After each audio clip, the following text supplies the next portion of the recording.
Welcome to OLC 4.0. This is term 2A. We are on class 11.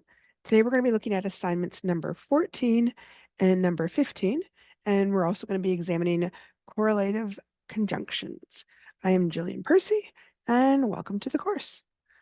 Whenever you need to hand in work, please send it to studentwork@nnec.on.ca. Include your full name, course name, assignment number, and name. If the assignment asks for a rough and a good draft, please label which is which and send them both in the same email. If you need to reach me, email is probably the best way, jillian.percy@nnecschools.org. If you want to fax in your work, 1-800-463-6852. I'm also available on Facebook and YouTube. I use the same address for both, which is capital G, capital P, ERCY, space, capital W, AHSA. I'm going to point out that although I am on Facebook, I don't check it super often.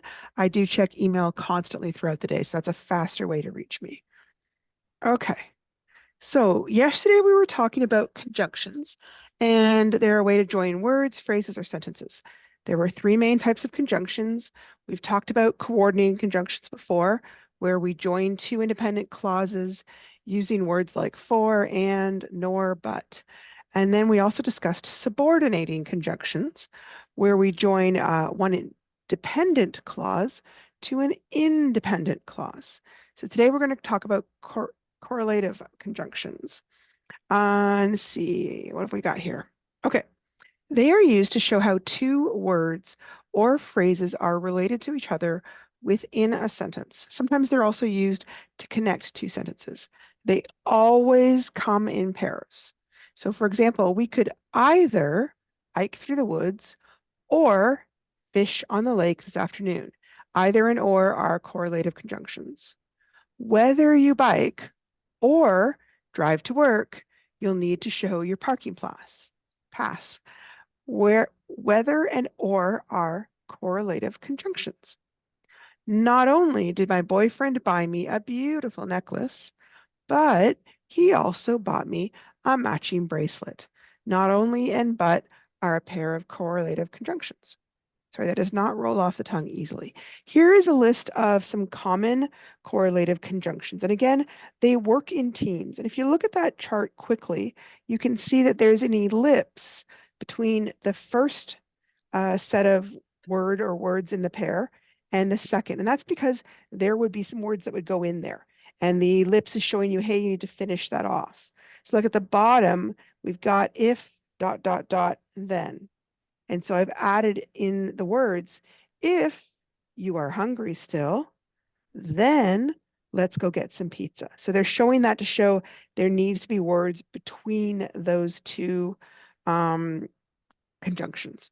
So some possibilities here. We have as many with as much with as to as, like he was as cold as ice, barely and when, both with and, either or, hardly when, if, then, just as, and so, neither nor, no sooner than, not only, but also, not, but, and we've got rather than, scarcely, when, so and that, such and that. Now, this is the one I don't get, the and the. I don't know what they're talking about there. I would love to see an example, but I don't understand that one.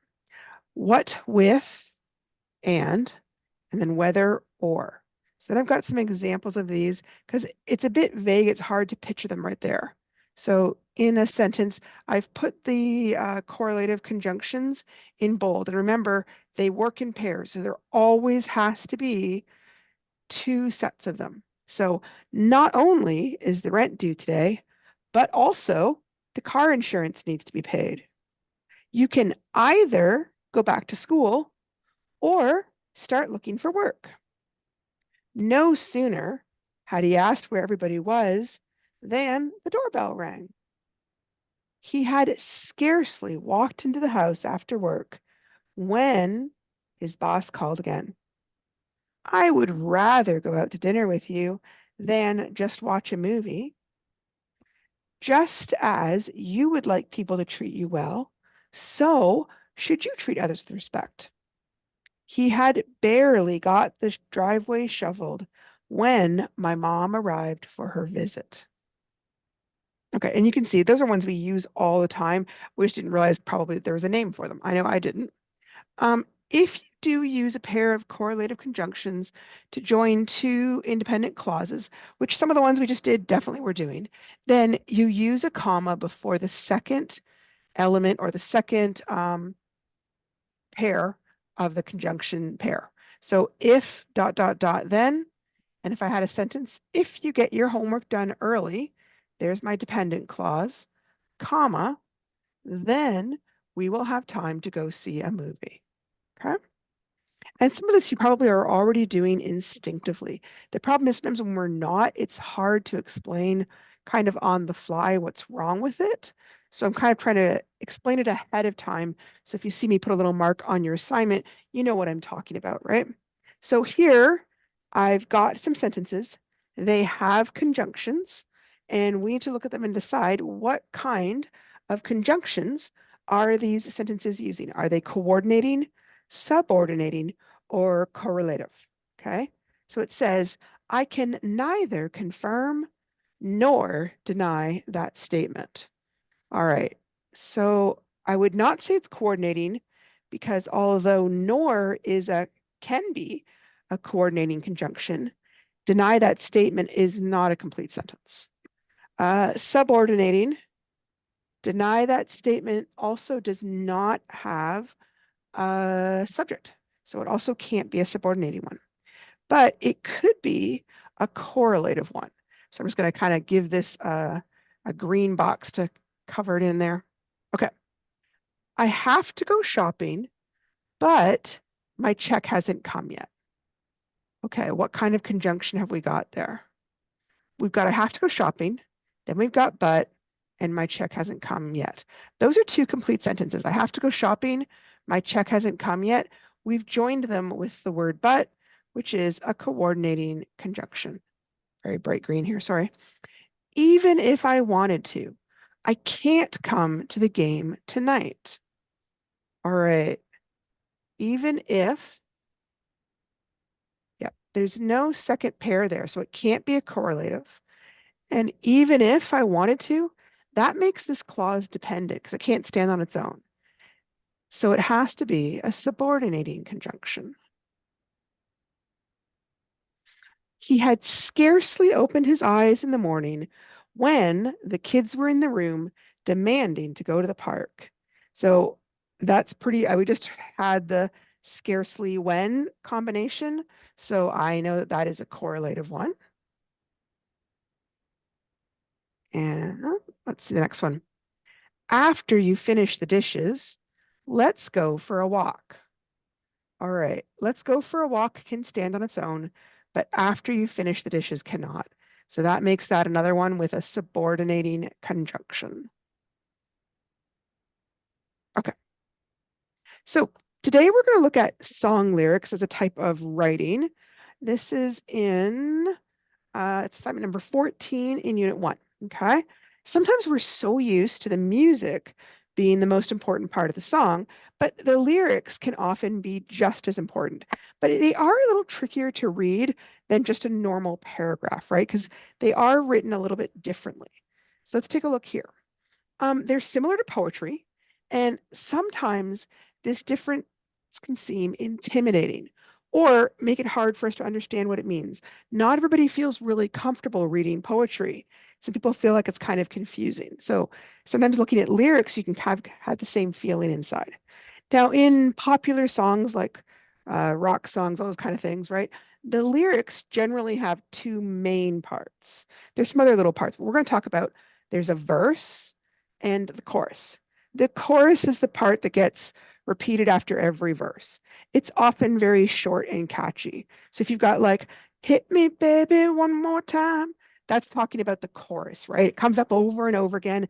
It's often the part that kind of gets stuck in your head that you can't get rid of. The verses are generally longer and they convey the main meaning or the message of the song. And usually they're different each time. Not always. Some people will have verses that are pretty similar, but the one we're going to study definitely is different. Here, I'm just going to kind of do it with a popular song. It's a song that you might kind of already know, I'm hoping anyways. So then it'll be a little bit less intimidating when we go to look at our assignment. So this is Beautiful by Christina Aguilera. And the song lyric is like this. Don't look at me. Yeah, oh. Now, I know that sounds silly, right? In music, it can sound quite beautiful because she's basically just kind of singing notes. It just looks funny when we write it. Every day is so wonderful, and suddenly it's hard to breathe. Now and then I get insecure from all the pain, feel so ashamed. I am beautiful no matter what they say. Words can't bring me down. I am beautiful in every single way. Yes, words can't bring me down. Oh no. So don't you bring me down today. To all your friends, you're delirious, so consumed in all your doom, trying hard to fill the emptiness. The piece is gone, left the puzzle undone. Ain't that the way it is? You are beautiful no matter what they say. Words can't bring you down. No, no, because you are beautiful in every single way. Yes, words can't bring you down. Oh no, so don't bring me down today. You can hear that's your chorus, right? It's the part that comes up over and over again. No matter what we do, no matter what we do, no matter what we say, no matter what we say, we're the song that's out of tune, full of beautiful mistakes. And everywhere we go, and everywhere we go, the sun will always shine. The sun will always, always shine. But tomorrow we might awake on the other side, because we are beautiful no matter what they say. Yes, words won't bring us down. No, we are beautiful in every single way. Yes, words can't bring us down. Oh no. So don't you bring me down today. And then we've got kind of the drifting off part where she's kind of singing, yeah, don't you bring me down today. Yeah, yeah. Oh, don't you bring me down today. Okay. So you can see this is quite different than if you were reading an article in, say, the Sioux Bulletin about an upcoming fishing derby, right? It's very different. It's not trying to convey information in that sense. It's trying to entertain, often trying to seem beautiful, right? But also the basic structure is different, right? In a novel or a news article, the basic building blocks is a sentence, basically. We often call those kind of writings prose, right? But the basic building block in lyrics is just simply a line. So if I say every day is so wonderful and suddenly it's hard to breathe, that's a line, right? And that's what we're looking at. It doesn't have to be a whole sentence for us to look at it and see what it means in poetry or in songs. Songs are generally written in chunks called a chorus, that's the part that repeats, and a verse which doesn't. And this is similar to how prose groups sentences into paragraphs, but prose doesn't normally have that kind of repetition, right? We don't have repeating paragraphs in a news article or in our books. Uh, Punctuation is far more optional in lyrical formats, and it seems honestly that there's not really any rules. If you look at a lot of these lines, there's often almost no punctuation there. All the lines start with capitals. Sometimes there's a comma where I assume there's going to be like a little mini pause, but punctuation is just not as important when you're looking at songs and lyrics. Okay. All these differences can make lyrics more tricky to read because kind of like, well, where does this idea start and where does it stop? And they can kind of chunk it in those stanzas or chorus or verses, but it still can be a little bit hard to read. So I want you to keep that in mind when we're looking at our assignment today, because I know this is one of those assignments where it's just seemed pretty challenging. And I'm trying to make it as understandable as possible. Anyways, this is out of lesson 4, and this is kind of the preamble where they talk about things. So far during this course, you have read a variety of forms of writing, questions, assignment instructions, a chapter in a novel, 2 news reports, and done different types of writing yourself. You've brainstormed lists, point form, full sentence answers, journal entries, etc. It's easy to see that we read and write for different purposes and different audiences at different times. Your subject, what you're writing about, your audience, who you are writing it for, and your purpose for writing, which is to entertain, persuade, or inform, are all going to influence your choice of form. In other words, the format you choose, whether it's a report, a letter, an email, a song. It can also affect your style and your tone. Tone is like how you say what you want to say. We'll talk about that more in Unit 2. A great example of how the above works is found in the following lyrics to a rap that you can listen to on YouTube. If you search for sit down and write .avi, or you can look up the following YouTube channel, SPEIDEL 55, and the lyrics to the song explain the writing process. I want to point out that's not all they say. So later on, there's asking some questions, and sometimes people don't look at the song. They go back to this and say, well, the thing said it was about writing process. So that's what it's about. I don't want you to be fooled by that line. It's a little bit simplistic, I think. Off to the side, I've got the link to go and listen to yourself. Due to copyright issues, I can't really play it here, but it does exist.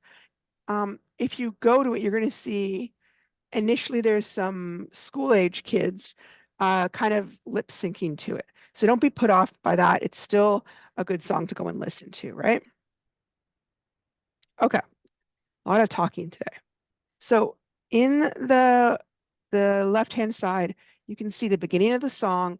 I'm going to read it. I'm not going to sing it, which I'm sure everybody will be super grateful for. And then I'm going to talk about it, okay? It says, are you the type of writer who uses words as a lighter to ignite flames on fire as a means to inspire? Or are you the type of writer who writes for herself, for peace of mind, creativity, and mental health? Are you the type of person who's quite sure and certain that you can't stand writing, reciting, or rehearsing?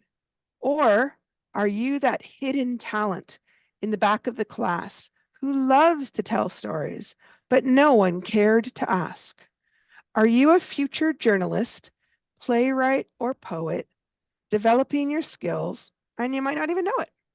Are you an MC who's listened to the greats and writes rhymes with his iPod, records, and tapes? Are you an essay writer, or do you prefer fiction? Concrete, abstract, vivid descriptions. Let's use these words to document real life. Okay, I'm going to just talk about what this means to me. You might get a little bit of a different idea, and that's totally fine. It's basically, to me, talking about how people get into writing for different types of reasons. Like, are you writing to inspire others, or are you writing for yourself? Like, some people are writing poems and they're showing people. Other people are writing in journals and they don't want anyone to ever see it. Are you sure you hate writing? Or maybe you love it, but your talent is hidden. You haven't really realized how good a writer you are. Maybe you might be a journalist or a playwright or a poet. And the work you're doing now might be helping you become that skilled writer one day. Or maybe you write the way an MC does, mixing words from other songs. Maybe you like to write essays or fiction. Fiction's like stories, like short stories or novels. Okay. And then it goes, collect your thoughts, grab a pen, sit down and write. And the chorus, that's the part that goes over and over again. Sit down and write, sit down and write, sit down and write, collect your thoughts, grab a pen, sit down and write. Okay. Hang on. Whew. Now we're going to be looking at verse 2. Take a look at it for a minute.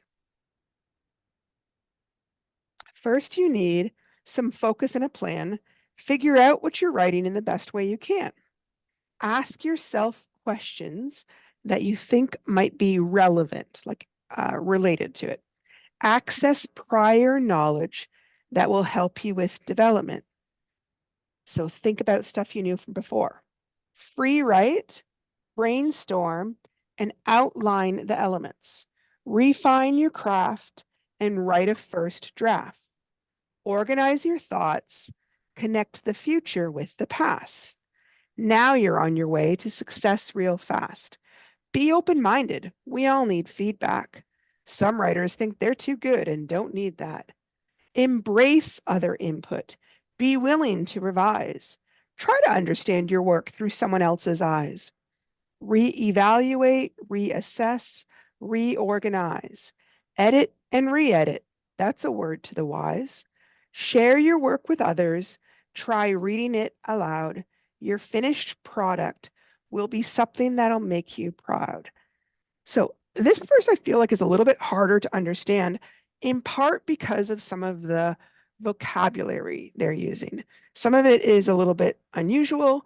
Others of it is kind of jargony. It's the way teachers might talk, which if you are younger, went to school with this new kind of teaching reading, is probably not too confusing, but this isn't how they talked about reading back when I was in school.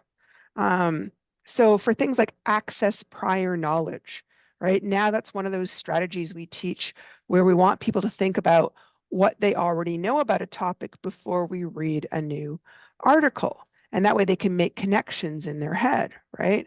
Which it even talks about. Relevant, ask yourself questions, which can help your reading, but can also help your writing. Could be questions you wonder about, questions other people are asking you. Free write. Free write is when you just do take a pen in your hand and write down whatever you feel like. I often think of journaling as a type of free write. It's not meant to be marked. Brainstorming, we've talked about where you just kind of are thinking about ideas. Outlining. Outlining is where you, in point form, write what your plan is. Refine your craft, like get better at it. Write a first draft. We've talked about that. Feedback. Feedback is just when we're asking people to give us commentary. Hey, here's what I wrote. What do you think? Now, some people think they're so good that they don't want other people's feedback. I don't think that we're at that level, but sometimes you'll hear professional writers be like, oh, I can't believe somebody told me I wrote something wrong, right? Because they always feel that, well, I'm getting paid lots of money, so therefore nobody should ever say I'm making mistakes. But even if you're famous, I don't think that's true. Um, Try to understand your work through someone else's eyes. Sometimes if we're writing about something that's really personal, it can be hard to see what parts are missing or what parts need more details, right? If I'm talking about my favorite cousin, I can picture her and I have like all these memories of her. But if I write, maybe you've only got 6 to 8 sentences to try and understand her. You're not going to be able to see her in the same way that I do because you have so much less information. So when you're writing, you have to see what you're doing through someone else's eyes, and they may not have as much familiarity. Our job as writers is to add enough details, information that they can see what we see, right? And then it talks about re-evaluating, reassessing, reorganizing. And the idea is just that you're going to have to do things over and over. I don't know if there's any writer anywhere that just writes everything perfectly the first time. I know certainly I don't. Okay. So this is just talking about all the thinking, I guess, that kind of goes into how we write. Yep. Then we have the chorus again, which they don't list out again, which is great. So I don't have to say it again. And then verse 3. Writing is a form of self-expression, a way to liberate yourself from all oppression. It could be a teacher's plans for next day's lesson, or a novelist who loves to keep you guessing. Writing helps you use imagination, whether you're in school or on vacation. I make music in planes and train stations. These lyrics are a form of relaxation. Writing is an absolute necessity. If I couldn't write, people would think less of me. I know it's not fair, but that's reality. So practice using words because that's the recipe. So this is talking about the motive behind why you write, right? What is its purpose in your life? And I know right now, for some people, like, well, it has no purpose. I'm just writing because I have to for school. But think about the kind of writing you do when you're not in school. Maybe you're writing apologies to a friend in a Facebook message. Maybe you're writing a card to your Gookum, letting her know how much you love her. So we do often do writing in our own life that we're not thinking about. And like for this guy who's writing, he just likes to rhyme and create these kind of lyrics. It's kind of a way for him to relax. He likes that. It's not for everybody, but it's his thing. And he's kind of saying there's lots of different reasons how we write, why we write. Um, when he talks about, because that's the recipe, it's not really clear what he means, but there is a phrase called the recipe for success. And I did find myself wondering if that's what he was trying to say. Like, if we practice using words, that's the recipe for success. Maybe he had something else in mind. That's just what came to my mind. And maybe you think of it differently. That's okay too. So then we've got writing is key communication. You'll need it for a job application after graduation. It's a form of conversation. All it takes is a little motivation. And they got the chorus again. And then we've got verse 4. So take a look at that for a second. Now that you've learned all about the stages, pick up your pen and write words on pages. Like ancient language engraved and chiseled in stone, feathers dipped in ink, burnt coal, papyrus scrolls. Tell stories untold, let lyrics unfold. Sometimes you just got to let it go. So here he's talking about the way we have preserved writing over hundreds and thousands of years, whether it's us writing on a computer or writing on papers or chiseling things into stone or feathers dipped in ink or writing with burnt coal. All these different ways are um, ways that humans throughout time have tried to preserve information and ideas. And it's clearly that's important to humans, or it wouldn't have been going on for so many, many, many years, totally outside of school, right? School is a pretty recent invention, really. Um, Try the many different styles of writing you know. Step out of your comfort zone. That's how you grow. You could be a critic of music, theater, or sports, or a stenographer who documents the words in court. You could write long novels or stories that are short, create tales in Braille, and type email. Any way you slice it, writing is essential. Grab a pad or a journal, a pen or a pencil. Your imagination has infinite potential. So he's talking about how writing is a key way to communicate. And he's sort of writing about like what are some things that you could do with writing in your future? How could you use it in your career? What are some jobs that do it? Stenographer, novelist, email writer. And he kind of ends it, his entire song, with the idea that writing is essential and basically a way for us to access our imagination. Okay, so then there's a bunch of questions on this story. Hang on. Okay, before I get to the first question talks about audience, and I wanted to clarify something because we haven't really talked about it before now. A lot of times when people think of audience, they think of a bunch of people sitting in a theater or a stadium watching a movie or listening to a concert. And in that case, your audience is simply whoever happens to be sitting in that room, whether they want to be there or not. That's your audience. Okay. So, for example, if dad goes along to the Taylor Swift concert with his daughter to keep her safe, but otherwise would not really be listening to Taylor Swift songs, in the sense of he happens to be there, then he is her audience in that case. But the kind of audience we're talking about is when Taylor Swift sits down to write a song and is thinking about, hey, what does my audience want to hear? She's not picturing dad, right? She's thinking about the people that would enjoy her music. Maybe they identify with her. They're teens, they're young, they're female. She writes a lot about relationships. Maybe she's writing people that have relationship problems. When she's thinking about her audience, she's targeting those people, not just bodies in seats, but the people who, when they hear her stuff, fall in love with it and want to buy more of it. So when we're talking about audience, that's the kind of audience we're talking about. Who are we writing for? Keep in mind, it's impossible to write a song that makes everyone happy, and it's going to be impossible to write any kind of writing in real life that makes everybody happy. We always have an audience in mind, and if we don't, we're supposed to. Okay, so assignment 14, the very first question is, who do you think is the intended audience for this piece of writing, and why do you think so? So they're talking about the song Sit Down and Write. It When we hear the question, who is the audience?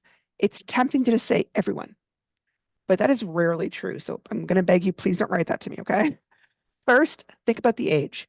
Is this song written to younger people, high school students, adults, seniors? What's the age group? Other aspects of audience can be, what is their income? What's their lifestyle? What kind of jobs do they have? What kind of interests or hobbies do they have? All those kind of things can be part of audience. So first, tell me who you think the audience is, but then explain why you say that's the audience, right? You should generally use evidence from the lyrics to help support your answer. So you're not just pulling it out of your imagination. You're looking at the lyrics and saying, what in here makes me think that the audience is whatever you've stated? Okay. So that's worth 3 points of writing. Only 1 point is for the who. 2 of those points is for your explanation of who you think the audience is. So I want to talk again before we go on, just to find an answer. Remember when we talked about wrap as a short form and a way to create an answer, right? So R stands for restate, A stands for answer, and the P stands for prove. So for question number 1, it might look like this. I think the intended audience is, and you'd tell me, because you'd give me a reason, and you could give me another reason, or it could be another sentence, right? Looking at the next question. Next question is number 2. It's got 2 different parts. Part A, list 3 of the careers mentioned in the song where writing is an essential skill. And she lists a lot more than 3, or sorry, he lists, I think, a lot more than 3. Question B, come up with 3 other careers that you think would require good writing or reading skills. So 3 marks is for the total between 2A and 2B. Again, 2B should obviously not be the same skills they've already mentioned. That's why they say other, different ones, okay? And then question 3. Now, I don't like the way they've phrased this question because they've made some assumptions here. But I'm going to kind of read it the way they've got it, and then we'll talk about it. You've probably been taught the writing process, brainstorming for ideas, writing a rough copy, revising, editing, and producing a final copy in other English classes and in this English class.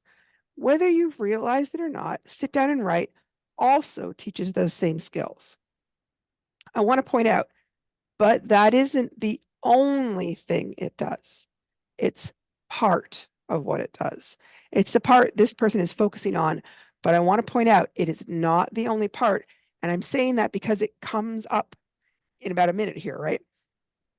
Rather than using the form of an in-class discussion or a textbook or an informative essay, the information is presented as a rap song. So you are to write a brief summary of this song in at least 4 sentences. By all means, use more if you need more, okay? So you're going to tell me what is the main idea and what are the supporting details from this song that support the main idea. Okay. So when I looked at the song, going through verse by verse, I did almost what you'd call a retelling.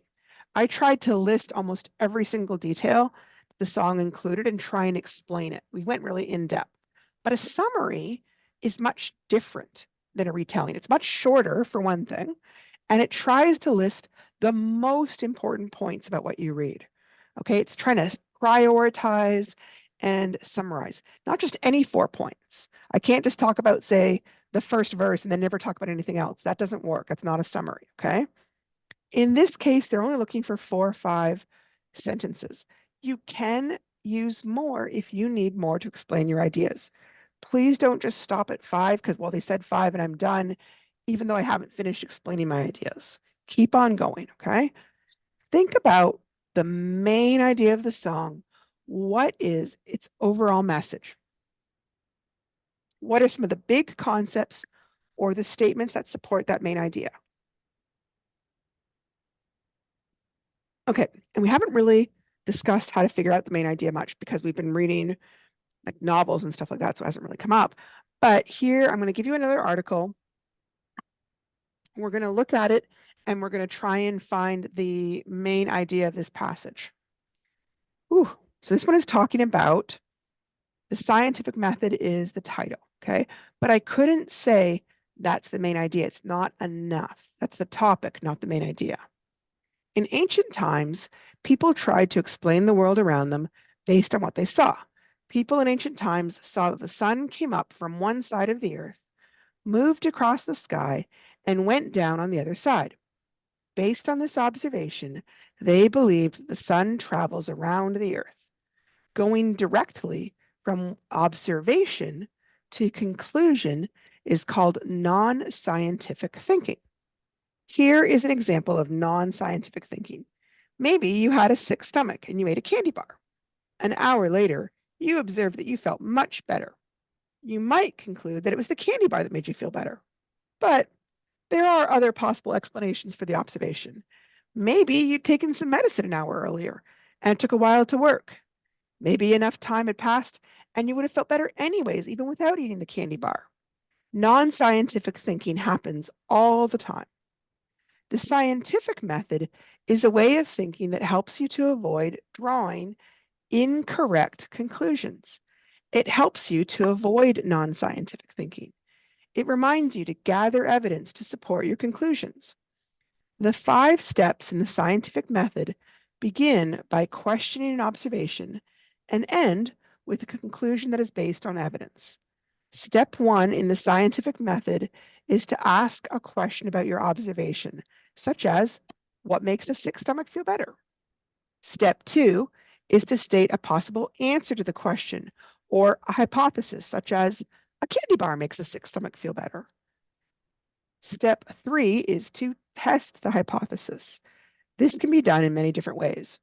You could wait until you have a sick stomach again, eat a candy bar and see what happens. You could ask a whole bunch of people if eating a candy bar had ever made a sick stomach feel better. Figuring out how to test your hypothesis is what makes science challenging. Step 4 is to think about the findings. Think about what happened when you tested the hypothesis. Step 5 is to draw a conclusion and share it with the rest of the world. So, what is the main idea of the passage? Okay. If I just say scientific method, again, it's not enough information. But I could say something like explaining the reasons and steps behind the scientific method. That's a little more thorough, okay? What are the details that support this main idea? Non-scientific thinking can lead people to draw incorrect conclusions. Scientific method helps you to avoid treating your first conclusion as the only possible conclusion and helps you to gather evidence to justify your conclusion. There are 5 steps to the scientific method. Step 1 is to ask a question about your observations. Step 2 suggests a possible answer called a hypothesis. Step 3 has you test your hypothesis. Step 4 is to think about what you found from your tests. And step 5 is to draw a conclusion based on the results and to share those results. Now, if I had just said that the main idea was the 5 steps in the scientific method, the first 3 paragraphs I wouldn't be discussing at all. So they may be leading up to that idea, but that is not the main idea because over half of the article isn't even being discussed if I said that, right? Because there's a lot of discussion as to why we use the scientific method. So I have to make sure I include that part in my statement about the main ideas. If you're not sure if you really have the main idea, then what you can do is try what they call the sentence test. Take any sentence from the article you're reading and compare it to what you've written as the main idea. If the sentence you've chosen seems to support your main idea as an example or a detail, you're doing good. However, if it doesn't seem related at all, then you may not have worded your main idea in a general enough manner. Here's an example of what I mean. Let's say that you've said the main idea for the article is the different article, the one we just read. Finishing school helps you get a good job. And then you pull any sentence out of the article and just kind of grab it and look at it. And the first one you see is, One way to get a good job is through volunteer work. Huh, that doesn't really seem to connect to finishing school, which means it's not really supporting what I said our main idea was. Finishing school helps you get a good job. Well, then maybe I need to find a different or bigger main idea. What if I said that the main idea of this article is that finding a good job needs a lot of different skills and strategies? So maybe one part is finishing school and another part is volunteer work. Now, do my sentences support the main idea? Yeah. Okay. What I probably should do before I just go on is grab a few more sentences from different parts of the article and see if they support the main idea as well. If I've tried 3 or 4 and they generally all support it, and I've taken them from different places, not just the beginning, not just the end, if they all support what I've said is the main idea, there's a good chance that I've got the main idea written down effectively. Okay. So you would apply this same technique to discovering the important details to the song that we just were reading called Sit Down and Write. Remember that you only need to include the big ideas. You don't need to include every little detail. Like there's a spot at which he writes something about you could type in Braille. That's kind of an example. It's not a big idea. What is his big idea in that sentence? You'd have to go back and look. You can often skip the examples if they're just using them to illustrate the big ideas. Try to put things in your own words if you can, rather than copying the exact words that they used. That's an important part of summarizing. It's kind of one of the harder parts, but it's good practice. One way to put it in your own words is shorten the sentences, make them more concise.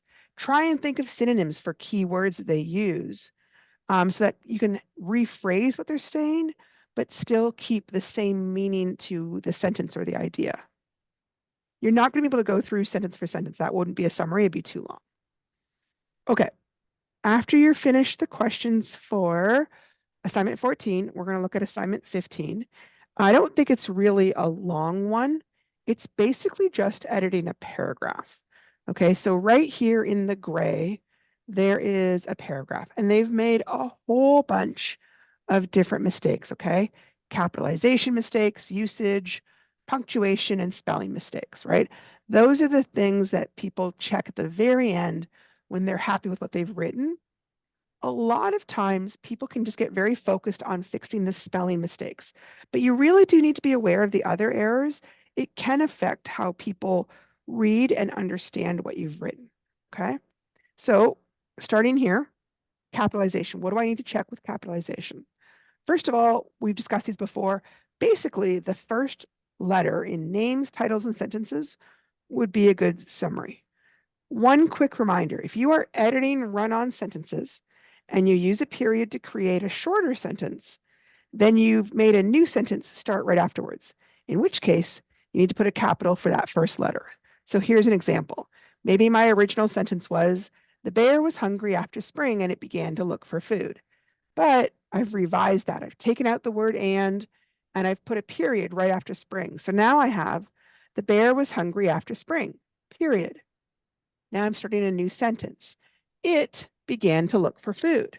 So I've got to change that little I to a big I because now that's the first word in the sentence. And the first word in a sentence always has a capital letter at the very beginning.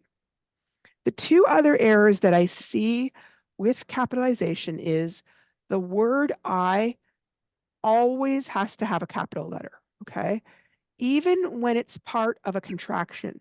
Sometimes people will put the word I in capitals, but then when they're doing a contraction, they forget. So contractions like I'd, I'll, I've, I'm, all have to have a capital I. Sometimes in the middle of a sentence, somebody will use a capital letter after a comma or after a semicolon, but you don't need a capital after those punctuation. You only need it after a period or question mark and exclamation point. Those aren't used that commonly in the kind of work that we're doing, okay?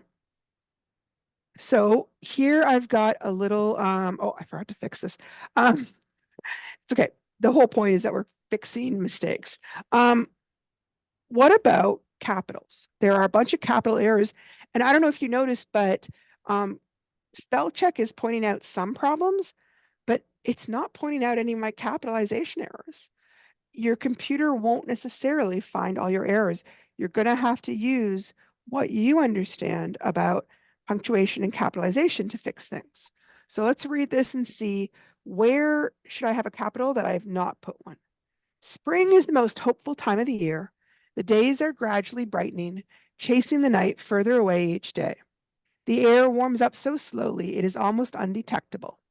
Sometimes to trick you, spring lets loose with round of snow flurries that send you into despair, or even worse, a week of overcast skies so dreary you almost long for the cold sunny days of winter again.